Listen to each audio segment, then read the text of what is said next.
The other day, I watched a public hearing for a new energy project.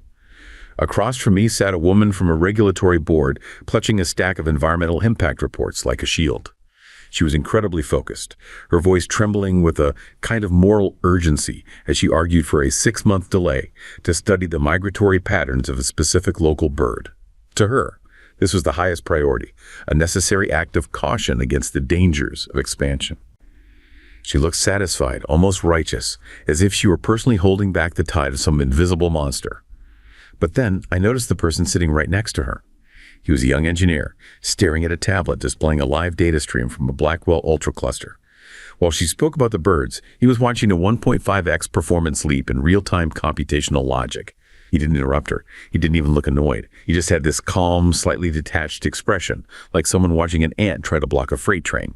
He knew that while she was busy building what some call an invisible tomb of bureaucracy, the world outside that room had already crossed a threshold. That moment captured the weird, fractured reality of 2025.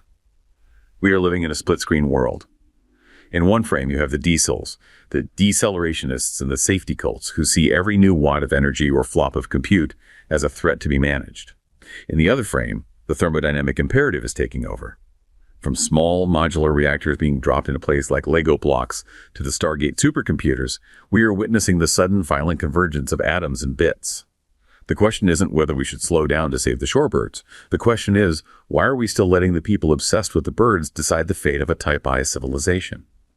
Because as the plasma in the latest tokamaks burns longer and the Compute-Energy Nexus tightens, it's becoming clear that stagnation isn't just a policy choice anymore. It's a form of civilizational suicide. We're in the year of acceleration, and the choice is simple. We either capture the energy of the sun, or we get buried in the tomb. That anecdote, I mean, it just perfectly captures the philosophical fault line that's running through everything right now. Technology, policy, you name it. It really does. The core tension is exactly that. It's not a question of whether the technology exists anymore. No, it's here. It's here. The question is whether the existing social and political structures will even permit its rapid deployment. Or if they'll strangle it in the crib. Exactly. So today we're doing a deep dive into the concept that's really driving this whole thing forward. Acceleration. Effective accelerationism. We're going to unpack let's call it the ideological DNA of this movement. Right. And then we'll follow the trail of resources it demands. We'll look specifically at the physical energy infrastructure. Nuclear power that's being engineered to meet these just incredible demands before we finally explore the computational breakthroughs that are, driving that demand in the first place. Let's start with that ideological clash, because I think it really provides the map for everything else we're seeing. Effective accelerationism.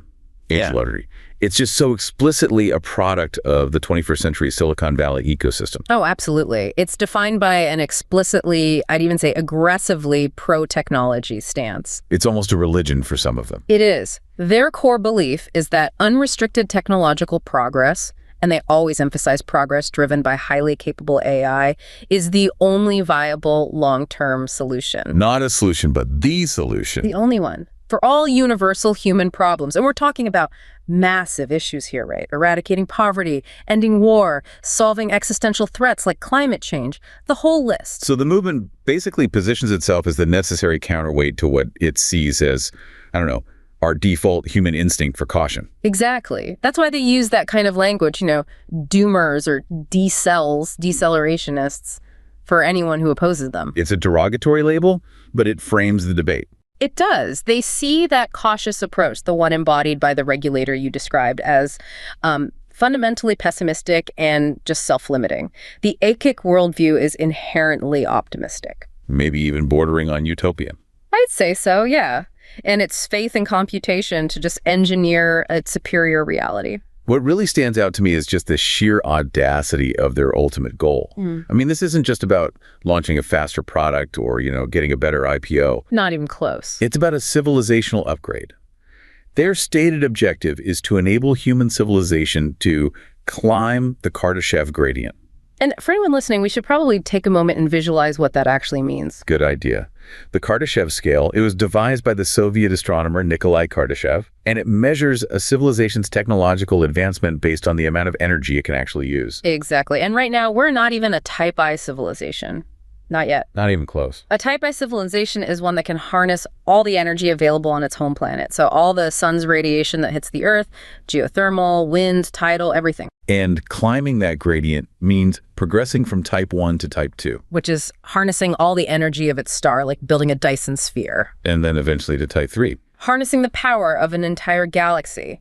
So for each proponent, just achieving Type I status is the critical near-term goal. And they believe that the sheer complexity of managing all that planetary scale energy systems, solving global challenges, it just requires artificial general intelligence. AGI is the lever. It's the ultimate lever. They see it as the necessary calculation engine for managing a post-scarcity future. And the movement's name itself, effective accelerationism. I find that fascinating. It's this intellectual portmanteau. It's effective altruism mashed together with accelerationism. All right. And you can trace its deep roots through, a whole bunch of older Silicon Valley subcultures. We're talking about transhumanism. Right, transcending human limitations. Extropianism, which was all about progress and resisting restraint. Singularitarianism, anticipating the singularity. Cosmism, with its vision of expanding life into space, and even long-termism, which is often cited as a root. It's like a complete synthesis of all these futurist philosophies, but now they're all laser-focused on AGI as the engine. And this is where we need to draw a really crucial distinction, right? This isn't the same as traditional accelerationism. No, especially not the strand associated with Nick Land. That's a very important point. Explain that for us.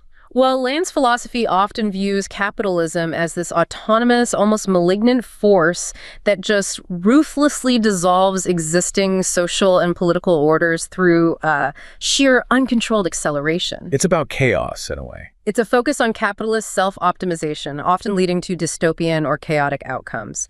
EDSEC, while it definitely draws on that intellectual energy, it has intentionally pivoted. How so? It's specifically focused on using AGI for the greatest ethical good for all conscious life and maximizing energy usage for, civilizational benefit. They want the maximum output to achieve that utopian goal of climbing the Kardashev gradient. Although some critics dismiss EECI as just a highly commercialized version of Land's ideas. I've heard it called Nick Land diluted for LinkedIn. I've heard that too.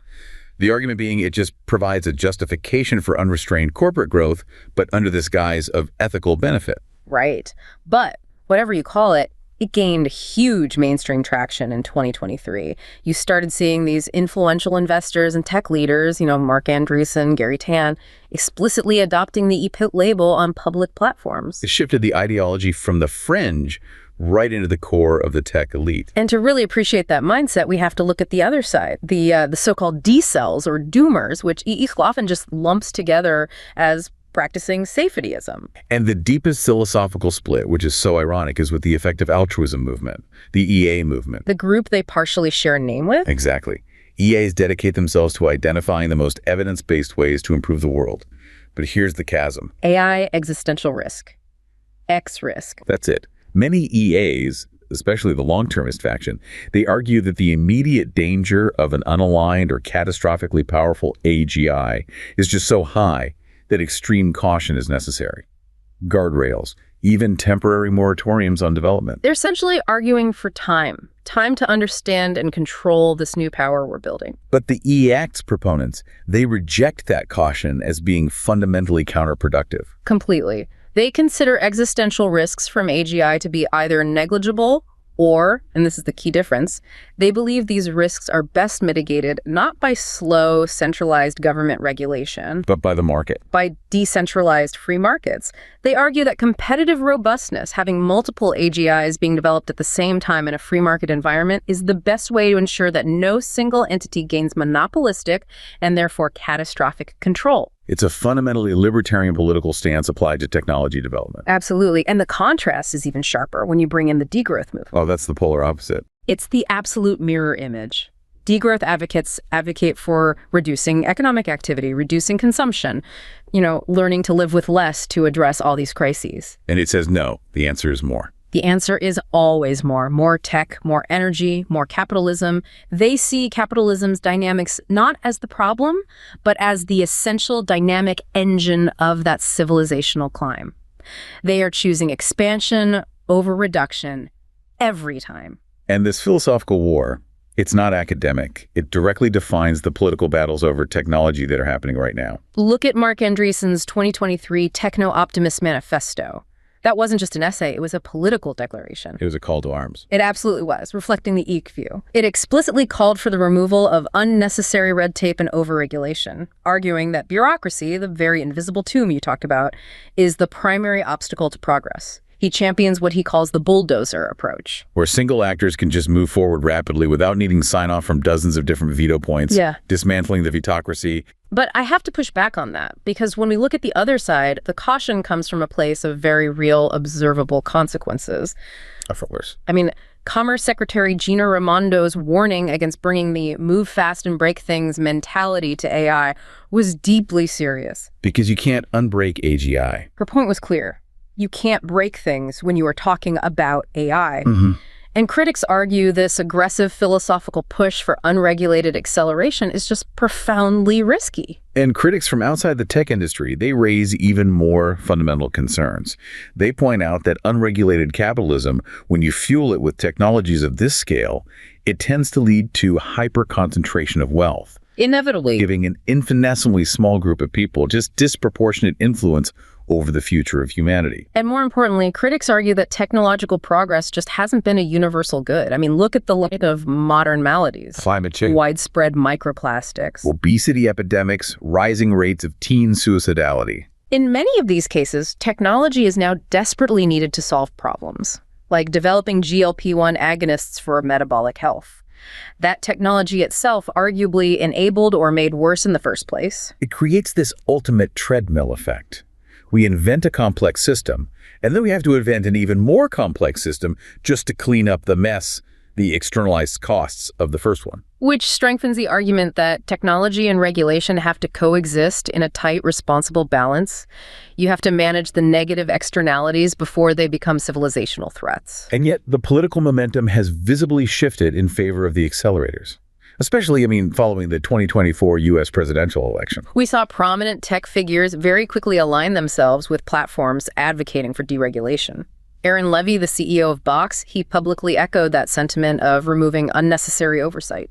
And influential VCs viewed the incoming administration as a clear opportunity to ease the very regulations that had been stalling large-scale tech mergers and acquisitions. It signals a concrete belief that the political environment is now ripe for that bulldozer approach. And maybe the most illustrative, real-world case study of this whole safety versus acceleration clash was that dramatic OpenAI leadership struggle in late 2023. Oh, that was a perfect example. Sam Altman's initial ousting was explicitly driven by critics on the board who were concerned about a culture of secrecy and differences in opinion on the pace and safety of AI development. And even though Altman was restored, the aftermath signaled a definitive pivot, a pivot toward commercial velocity over those internal safety mandates. You saw it in the departures, the subsequent high-profile departures, including the superalignment researcher Jan Leik and co-founder Ilya Sutskever.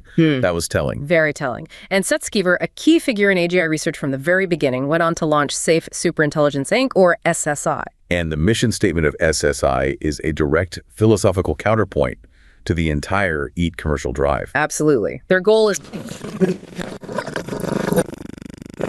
So there's the choice, laid bare. The immediate commercial acceleration versus the slow, deliberate pursuit of safety. Meanwhile, in the broader political landscape, safety itself is becoming a partisan battleground. The 2024 Republican platform specifically committed to repealing the AI executive order, characterizing it as a policy that hinders AI innovation. So the political intent to just remove that invisible tomb of caution is becoming codified policy. Okay, so we've established this intense, uncompromising ideological fervor for acceleration. It's driven by this goal of reaching type civilization status. But to make that leap, you need physical resources at a scale we are only just beginning to comprehend. Right. If acceleration is the goal, then we have to talk about the gas pedal. And right now, the gas pedal is jammed on the floor and it's demanding energy. And that brings us directly to the thermodynamic imperative.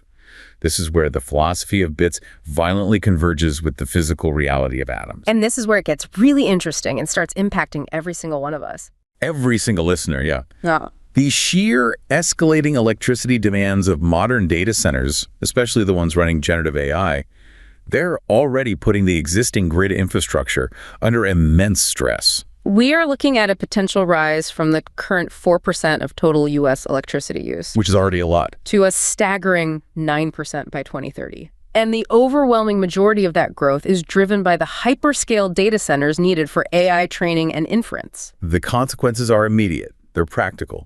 We're already seeing rising household electricity rates in areas near these compute hubs. And critically, there are rising risks to grid reliability. We're entering an era where utilities and local communities are openly telling the tech giants, Or on your own. pretty much, they're telling them they have to source their own independent energy supply because the demands are just too great for the traditional centralized grid to handle or even upgrade quickly enough. And crucially, this demand cannot afford to be intermittent. You can't have brownouts. No. If you are running a foundational model on a critical billion-dollar training loop that requires weeks of uninterrupted compute time, Or if you're running massive real-time inference for commercial agents. you need reliable 247 power. And that's the inherent challenge for conventional renewables like wind or solar. Which are crucial, but they have this problem.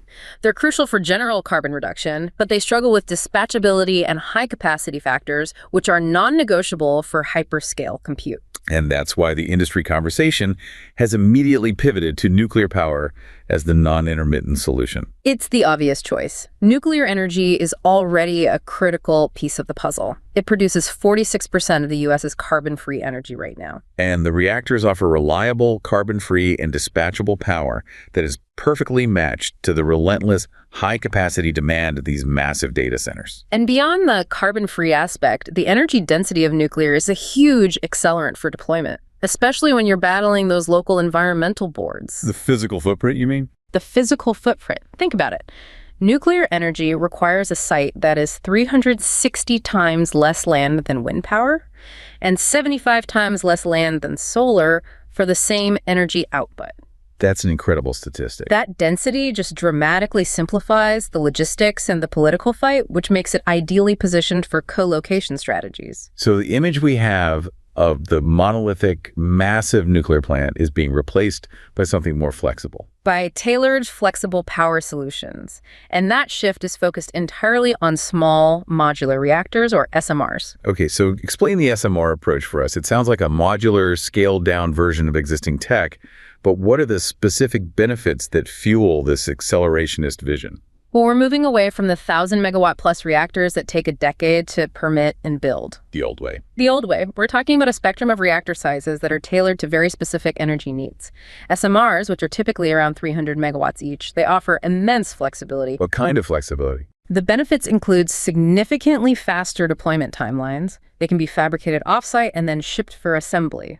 Like Legos. Exactly like Legos. You have the ability to add multi-unit capacity based on demand and much greater flexibility in site selection. They can be placed much closer to, or even right next to, the data centers. Which minimizes the need for expensive and, contentious new transmission lines. Exactly.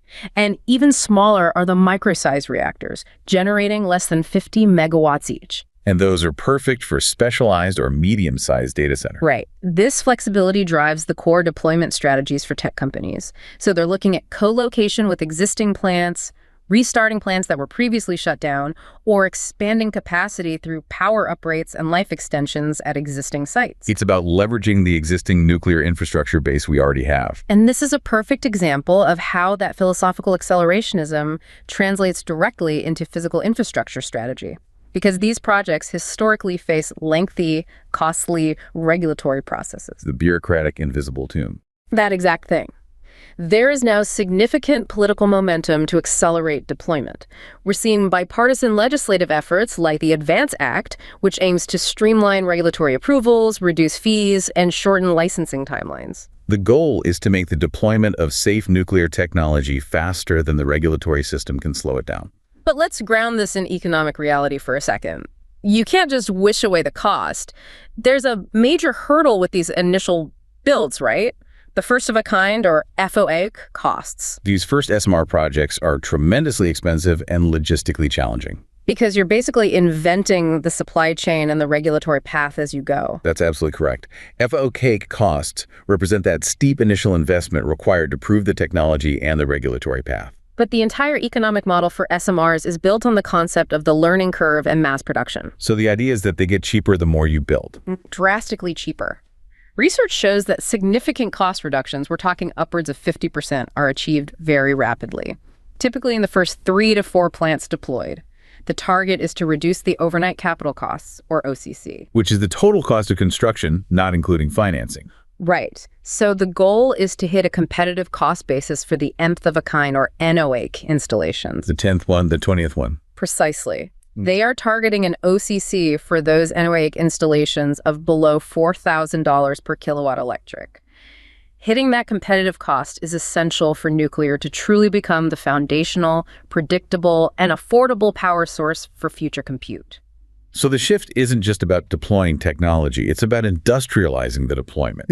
Making it a predictable, factory-driven process that can keep pace with the exponential demand of AI. Exactly. But before we jump into the compute itself, we have to talk about efficiency. Right, because even if you can bring reliable nuclear power online, if the energy consumption of data centers keeps spiking, you'll just perpetually be playing catch-up. Optimizing consumption is just as critical as optimizing supply. Absolutely.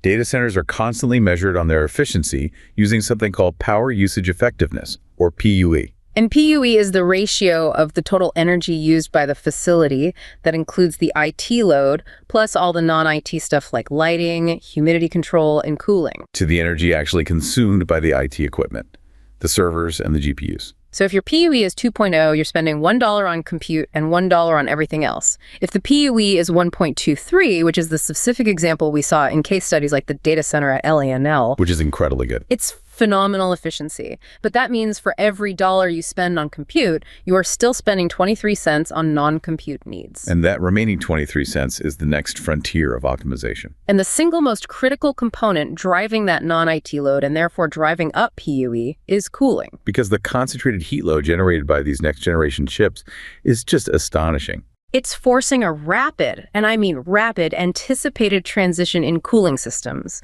We are moving from traditional air cooling to more efficient chilled water solutions, Then to warm water solutions. which can actually capture and repurpose some of that waste heat, potentially feeding back into the energy grid or heating local facilities. But even beyond that, experts are already looking ahead to phase-changing materials. That's the really futuristic stuff. These materials can absorb massive amounts of heat as they transition from solid to liquid, providing a much higher thermal dissipation capacity. The more powerful the chips get, the more creative and energy-intensive the thermodynamics have to become to handle the heat. Constantly tightening that Compute-Energy Nexus. So we've established the why, the ideological drive to climb the Kardashev gradient, and the how, the energy infrastructure, particularly SMRs, being rushed into existence to feed that drive. So now let's talk about the specific technological engine that is demanding all this exponential power. The compute threshold. This is where we really see that sudden, violent convergence of atoms and bits in physical form. It's all about the hardware titans. And right now, NVIDIA maintains just a dominant position in AI research and infrastructure deployment. The growth trends alone tell the whole story of acceleration. Usage of their older A100 chip is up 59% year over year. The current generation H100 is up a massive 477%. And even the highly capable consumer-grade 4090 is up 262%.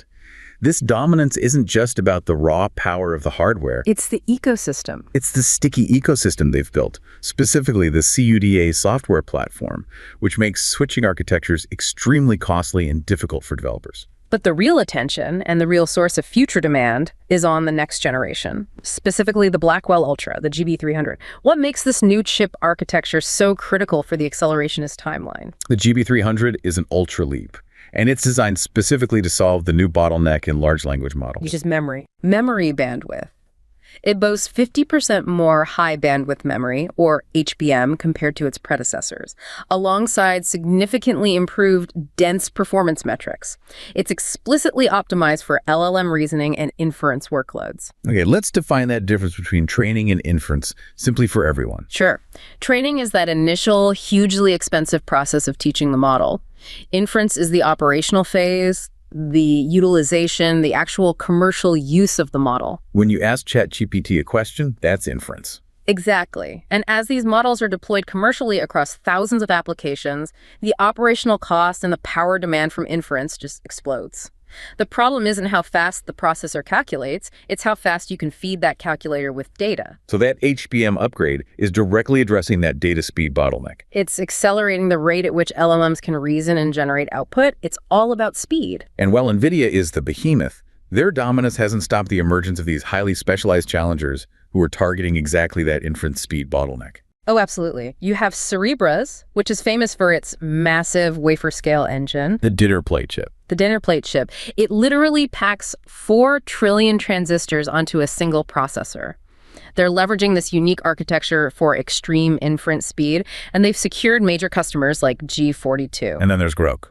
Grok raised $640 million for its Specialized Language Processing Unit, or LPU. The LPU is designed solely for AI inference tasks. Their core strategy is focusing on pure, unadulterated speed to try and circumvent that entrenched software advantage that NVIDIA has built up. They're betting that speed will override CDA loyalty. That's the bet. And this race for compute, fueled by sovereign wealth and ideological conviction, it inevitably becomes a massive geopolitical issue, especially when we talk about export controls designed to slow acceleration in specific regions. It is a high-stakes game of technical and geopolitical chess.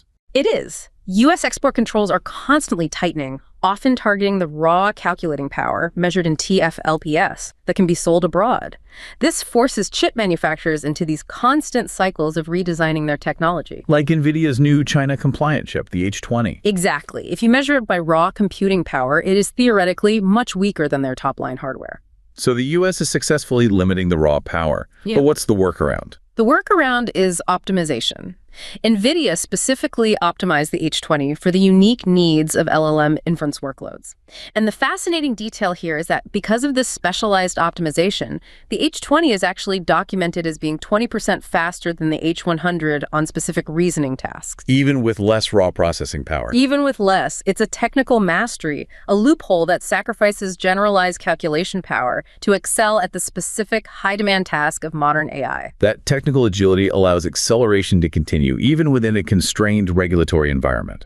And the global appetite for this compute is so sharp that the price tag is just astronomical. Which is drawing in sovereign wealth funds as major financiers of this new infrastructure. Their role is growing sharply because the compute bills required to train and run these frontier models are now measured in the billions of dollars. And the drama surrounding G42, the Emirati AI holding company, serves as a perfect illustration of how compute ties directly into national security. They had a partnership with OpenAI, but their previous holdings in Chinese tech companies triggered significant pressure from the U.S. intelligence community. The resolution was dramatic. G42 was pressured to divest its Chinese holdings entirely and subsequently accepted a massive $1.5 billion investment from Microsoft. And Microsoft's president joined their board. It shows the explicit link between capital, compute, and geopolitical security. Similarly, Mubadala, the Abu Dhabi sovereign wealth fund, acquired FTX's stake in Anthropic. These funds are no longer just passive investors. No, they're active architects. They're architects ensuring the compute infrastructure exists to fulfill their national strategic goals. They're basically the new venture capitalists for AGI. And when you compare this torrent of private and sovereign investment, public efforts to build compute often seem, well, tentative. They do. We have the U.S. National AI Research Resource, NARR, which provides access to compute in exchange for open publication of research. And the EU has its AI Factories initiative. But those public efforts are structured around caution and accessibility. Right. However, the plan from the Indian government stands out as exceptionally bold and directly aligned with that goal of accelerated sovereign compute. What are they planning? They have indicated a willingness to fund half the cost of establishing a massive 10,000 NVIDIA GPU cluster, and they want it operational in under 18 months, provided private partners foot the rest of the bill. That is a clear, accelerated governmental commitment to building sovereign compute power. And the need for all this raw hardware is driven by the rapid sophistication of the software itself, the agents and systems that are achieving genuine scientific breakthroughs. Breakthroughs that demand exponential compute. One of the most significant functional leaps we've seen recently is the dramatic improvement in planning capability. This signals the return of approaches like Monte Carlo tree search, or MCTS. Which most famously powered DeepMind's AlphaGo. That's the one. MCTS is essentially a technique that uses random simulations and sampling to build a decision tree and figure out the best move in complex, multi-step environments. So it's about making LLMs capable of thinking several steps ahead, not just predicting the next word. Precisely. There was this fascinating work by Mulchion and Stanford where they combined a foundational LLM Llama 3 70B with MCTS and added a crucial element, a self-criticism mechanism. The results were astounding, right? The model's zero-shot performance in complex real-world booking scenarios, tasks that require multiple successful steps like finding a flight, checking availability, confirming payment, it shot up from a mere 18.6% accuracy to 81.7%. That's a huge leap. It suggests that by implementing robust planning and teaching the agent to learn from its internal failures, the entire system becomes exponentially more capable. And that deep planning capability is also the core innovation behind these self-improving systems, like the fun search approach developed by Google DeepMind. Fun search is a new paradigm for discovery. It combines LLMs with evolutionary algorithms, which enables the system to generate and modify computer programs. So the system isn't searching for the direct answer to a problem. No, it searches for a concise, interpretable program that creates the solution. They applied this to highly complex mathematical problems like the CAPSET problem and optimization challenges like online bin packing. And the outcome. In both cases, FunSearch discovered entirely novel solutions that demonstrably surpassed approaches designed by humans. This is the definition of acceleration. AIs are moving past just predicting the next token. They're becoming conceptual generators, optimizing algorithms that we couldn't conceive of ourselves. And these conceptual generators are already being commercialized as digital workers. We've gone from theoretical research to the rapid launch of AI software engineers in the market. Devon, launched by Cognition, is pitched as the first AI software engineer. And its core functionality is planning and executing complex software development tasks that require thousands of individual decisions, fixing mistakes, and learning over time. A complete end-to-end engineer replacement. That capability impressed investors enough to secure the company a massive $2 billion valuation within 6 months of launch.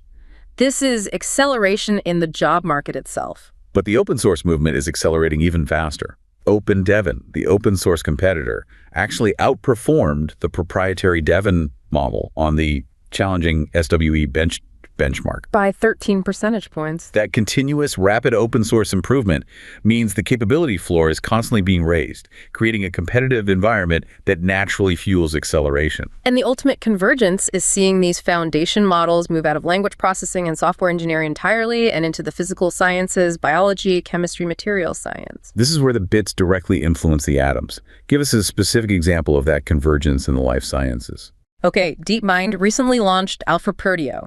It's a generative model focused entirely on designing protein binders.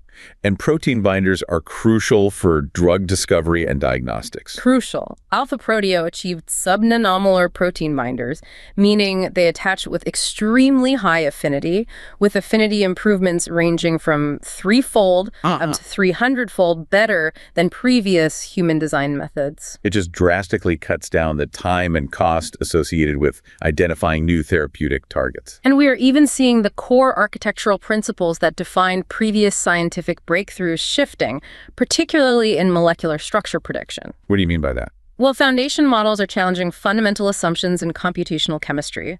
Historically, models needed to enforce explicit symmetry or equivariance constraints to align with the laws of physics. You had to build the physics set. You did. However, with AlphaFold 3 and recent work from Apple, we are seeing a move away from those explicit constraints in favor of diffusion models paired with sufficient scale. Apple published work showing state-of-the-art results for predicting 3D structures of small molecules using a non-equivariant diffusion model. The implication being? The implication is profound. The sheer computational scale fed by this relentless acceleration is becoming so vast that it can implicitly learn and compensate for physical laws that previously had to be hard-coded into the model. Scale is replacing specialized design. Which demonstrates the power of the thermodynamic imperative feeding compute into models to fundamentally change the way we approach scientific discovery. And finally, the convergence between bits and atoms hits the human body itself with brain-computer interfaces, enabling a life-altering acceleration. This is perhaps the most human consequence of this entire deep dive. We saw a profound achievement in decoding speech from brain recordings using implanted microelectrodes in a 45-year-old ALS patient. Someone with severe motor speech damage. Right. The initial computational system enabled communication using a 50-word vocabulary, achieved with 99.6% accuracy in predicting the phone. That was a huge step. But the acceleration didn't stop there. No. Through further training, through optimization of the decoding algorithms, which requires massive dedicated compute, that vocabulary expanded dramatically to 125,000 words. That's a jump from a very limited functional set to a rich, complex communication capability. This computational process is literally re-enabling complex communication for individuals who were previously locked in. It underscores the high-stakes human reality of accelerating technology. That's not just a technological step, that's literally re-enabling a life. So this deep dive has shown us the three vectors of civilizational acceleration. You have the ideological engine, effective accelerationism, which is entirely focused on removing that invisible tomb of bureaucracy, the D-cells, and embracing full technological momentum to climb the Kardashev gradient. And that ideology is being rapidly validated by the Thermodynamic Imperative. The constraints that define the last decade, energy scarcity, regulatory inertia, computational limits, they are actively being engineered out of existence. The rapidly escalating electricity demand from AI data centers is driving the industrialization of modular, scalable energy solutions like small modular reactors, making energy availability predictable and abundant. And that energy, that reliable, dispatchable power, is directly feeding an exponentially growing technological core. This core consists of next-gen hardware like the NVIDIA GB300, which is optimized for the memory-intensive reasoning demands of massive LLMs. Alongside highly capable AI agents utilizing techniques like Monte Carlo tree search and fund search to achieve complex planning, generate novel algorithms, and drive scientific breakthroughs in fields like protein design. The velocity of this technological engine is just immense and completely self-reinforcing. The future of progress hinges not on asking permission from the regulatory environment, but on the successful deployment of these massive integrated compute and energy systems that are already in motion.